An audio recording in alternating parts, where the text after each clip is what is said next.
Hey, what's going on? It's your boy BT, and we're at the Zone Show, and you're watching True School Sports.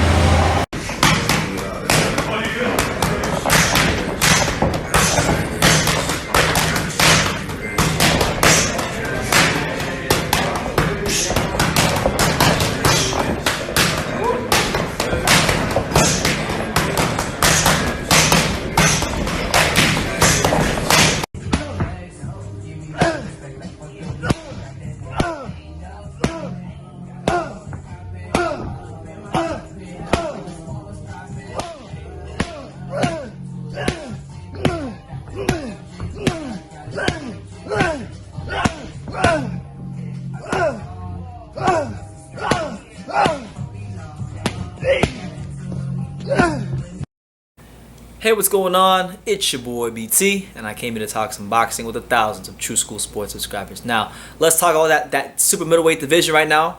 You know, because two of the America's very own super middleweights, Caleb Plant and David Benavidez. That's what this video is about, as you guys can see by the title. David Benavidez was speaking to Boxing Scene, and Boxing Scene came through with the article. So shout out to the fine folks at BoxingScene.com as always.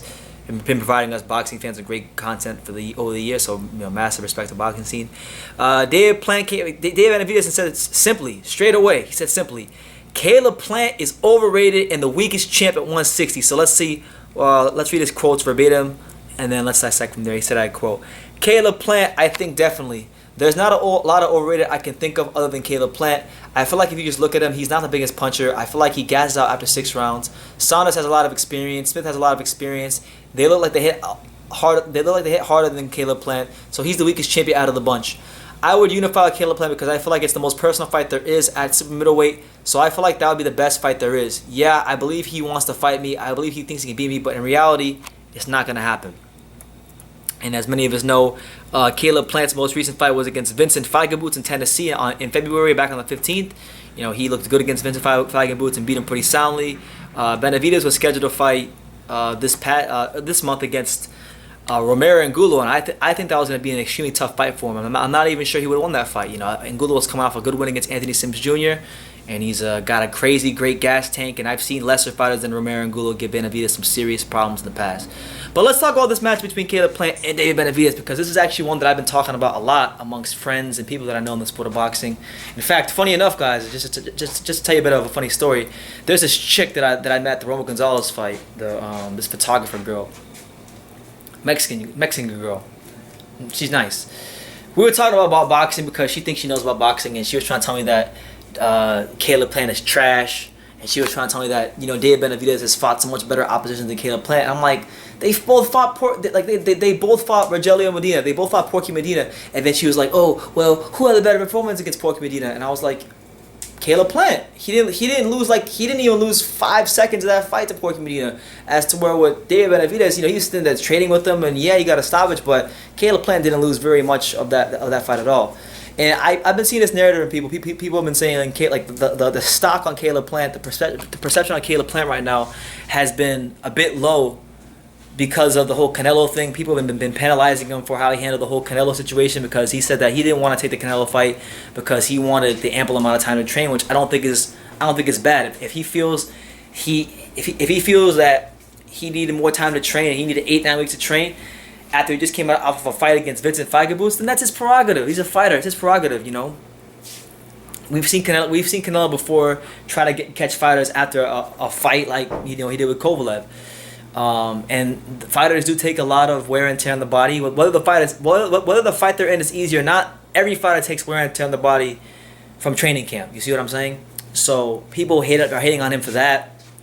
People even people who like him have gotten a bit upset with him because his first 2 title defenses, ever since he picked up the IBF belt from Jose Uzcategui, he boxed Mike Lee, you know, freaking Mike Lee, the LA fitness guy. Mike Lee stopped him on the Pacquiao Thurman undercard. Then he fought Vincent Feigenboots. So he's not necessarily fighting the creme de la creme of fighters in the weight class. He's just fighting, you know, easy opponents to get title defenses, to put money in his bank account. And that's his prerogative. That's Caleb Plant's prerogative. But in regards to how does Caleb Plant match up with David Benavidez, I don't think it's a bad matchup at all. I think it's a I would say it's a 60-40 fight in favor of Benavidez. And the only reason I'm even giving Benavidez the extra 10 in the fight is because I just think he's got better stamina than Caleb Plant. So I think once the fight gets past about round 8, Caleb will fade a little bit, and he'll be vulnerable and susceptible to get hurt and get touched up real bad by a guy like Benavidez. But in the event that somehow, some way, Caleb Plant's stamina can hold up for 12 rounds, Dave Benavidez is in big trouble. I'm telling you that. I'm telling you that straight away right now. This might be an unpopular opinion, and I know people are gonna say, "Oh well, BT." Caleb Plant's trash. He hasn't boxed nobody. He don't punch hard. All this, that, and the third. Listen, Caleb Plant's a very skilled boxer. Caleb Plant, as far in terms of head movement, he's moving the head off the line. He's got good footwork. He knows how to pivot. He knows how to get in and out of range really well. He can, he's got better power than people think. Back in 2017, when I went to Las Vegas, I had a chance to watch Caleb Plant spar. I had a chance to watch him spar at the illustrious Johnny Toko's boxing gym. Most historical boxing gym probably in all Las Vegas. He was there one day. I got to see him spar a number of guys. I saw him spar small guys, tall guys, guys his size. And the one thing I was impressed with when I watched him spar was the punching power, because he doesn't have the reputation for the punching power, and I saw it in sparring. Now I know sparring and I know fighting under the lights is a lot different, but Caleb Plant's got enough punching power to get your respect. If he was really a feather-fisted puncher, then the guys he would have fought, even the Mike Lees, even the Vincent Feigenbutzes, they wouldn't have folded up and got stopped the way they did. So clearly, he's doing something right when he's throwing these punches. Clearly, he's not as much of a pillow puncher as people would want to think. You see what I'm saying? So I don't think he's the biggest champion. Honestly, I don't think he's that far behind Benavidez, because to tell you the truth, while Benavidez in terms of talent, when he throws his hands and lets his hands go, it looks great. He's the youngest super middleweight title holder in boxing history. No fighter has ever won a title 168 younger than Dave Benavidez. But the reality is, the dude fought Ronald Gavril the first fight, and Ronald Gavril gave him all he could handle. And we're not gonna disrespect Ronald Gavril, but if we're talking about just in terms of Ronald Gavril's skill set and straight boxing, there's really nothing crazy with him. He throws his punches pretty robotic. He can fight decently on the inside.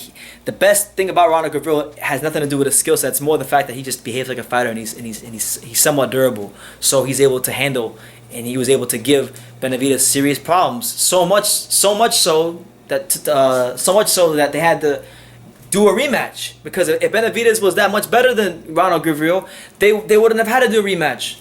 You see what I'm saying? So that's why I'm saying every time I hear people talk about Caleb Plant versus Benavidez, they always say, "Oh well, Benavidez is just so much better than Caleb Plant," and I don't think that's the truth. He might mature. He might by the time they fight, he might mature and separate in terms of his talent. But right now, I don't think that fight's like that crazy. I think Caleb Plant can legitimately beat Dave Benavidez, outbox him. The only thing with me is can his legs hold up for 12 rounds? If the answer to that question could be a resounding yes, if his legs can hold up for 12 rounds, he can beat Dave Benavidez, because Benavidez is someone that likes to sit there and trade. I don't really think, and from what I've seen in his fights, he's someone that needs to, he needs to sit there and plant his feet. No pun intended. He needs to plant his feet, and he needs to trade and slug with you to be at his best. But if he can't plant his feet and trade and slug it out with you, then he becomes a lot less effective as a fighter, and he becomes very beatable. I haven't really seen David Benavidez beat a fighter punching on the move.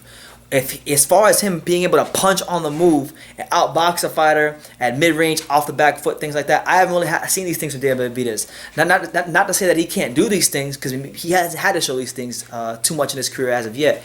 But you gotta think of it. Let's put two and two together. He hasn't really shown these skills in his career. You had a fighter like Ronald Gavril who straight up and down with not much with him, who gave him a great fight his first fight, almost beat him. And you got Caleb Plant, whose best attribute is his elusiveness, his ability to use his legs to pivot, to get in and out of range. And that's where Benavidez, the question comes into play. Can he punch on the move? And then if the answer to that question is no, then he's in big trouble. And Caleb Plant is a very live dog in that fight. So for me, I'm looking at that I'm looking at Benavidez as a slight favorite. I'm going him over maybe 60-40 over Caleb Plant. But I'm not even gonna cap, guys.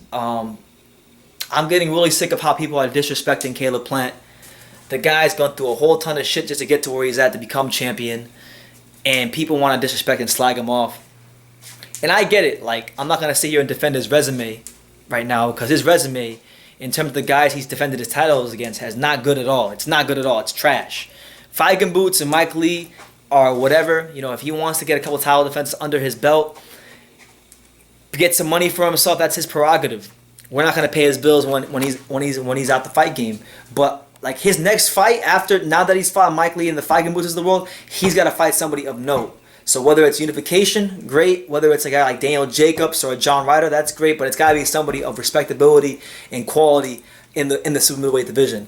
But aside from that, if we're just talking about his matchup with Benavidez, I give him a great chance. I give him an exceptional chance of beating Benavidez. Now, you know what? I even pick him for the upset. F it. We'll pick Caleb Plant for the upset, because Caleb Plant is so much better than people give him credit for. I don't know what it is. I don't know why they hate the guy.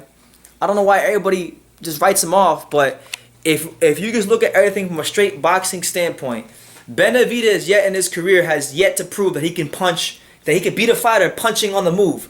Go watch his fights. Go watch his fight against Porky Medina, all these guys. He's got to beat you slugging it out and planting his feet, but he's not beating you punching on the move. He's not beating fighters that are pivoting, that can, you know, shift their weights and get out of trouble like Caleb Plant can. So to me, that's probably one of the most interesting fights in boxing, because both fighters have some questions that we need answered. We need to know, can Caleb Plant's stamina hold up to a David Benavidez, and can David Benavidez beat a guy punching on the move? You know? Anyway, I digress. Y'all let me know what you think in the comments down below. Make sure you take the time to subscribe, because I'm trying to get to 30,000 subscribers. I need you guys' help, so please do that. Please do that. Hit that bell notifications. And like I say in every single one of these videos, you can love me or you can hate me, but I'm just a kid from Dania. So until next time, take care, guys. This is Showtime, Sean Porter. This is Aerosmith Jr. Everyone, this is Jesse Vargas. You're watching True School Sports. You're watching True School Sports. All right. And you're watching True School Sports. Stay tuned.